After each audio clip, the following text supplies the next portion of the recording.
Why do people get so angry with those who disagree with their politics? Why do differences of opinion elicit such intense emotional reactions? I think this question is relevant today more than ever, both because of what is going on in Israel right now, but also because of the period of time that we're in now, the 3 weeks, when we mourn the destruction of the temple.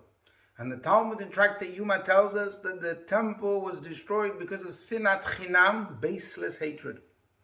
And I've actually been thinking about this for the last few days. What does baseless hatred even mean?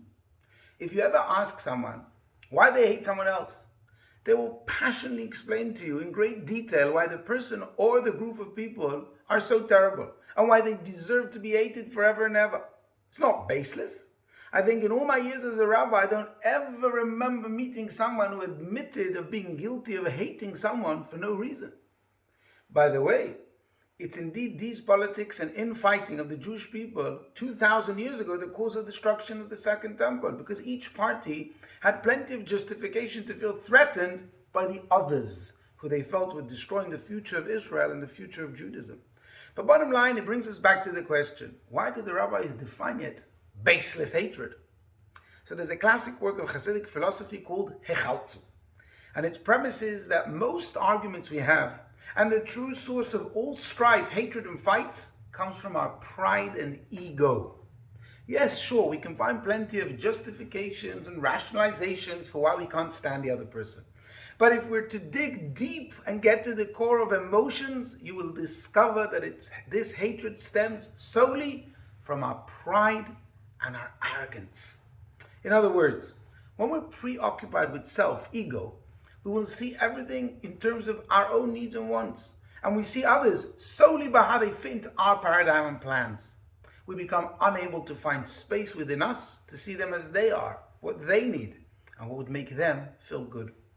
And there's a simple test that can prove if that visceral reaction to another is legitimate self-defense or a senseless hatred that begins from the bad ego from within. And that is, look at the intensity of your response. If their words or actions make you react with an intensity of unproportional manner, then it's pure ego. But we mustn't despair, because there's a way to change things. And it requires no scholarship, no religious background, no rabbinic training, no army training. All it takes is letting go of the ego within and letting others into our space.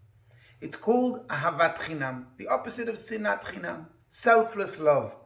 It's a kind of love that is not proportionate to what the others contributed to me. And when we base our relationship on love, then we can argue and even rebuke another person, and they will accept it in the right way. And you know what? We see this in this week's Parashat Devarim. The Torah describes how Moshe spoke criticism to the Jewish people. He pointed out the things that they'd done that needed to be corrected. But the Torah gives an interesting introduction to this account. The Torah makes a point to say that this rebuke took place after Moshe had put his life on the line to save the Jews from their enemies who waged war against them. After he showed them that he truly loves them, then he rebuked them. And this teaches us a powerful lesson. What's the proper way to give constructive criticism and to argue? Because the only chance that our criticism will be accepted by the other person is if it comes from a place of love. And the Torah goes even further, teaching us that it's not enough that we know that we're motivated by love. The person we're speaking to also has to know and feel it as well.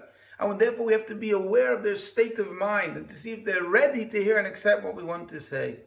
And then we can argue and we can rebuke.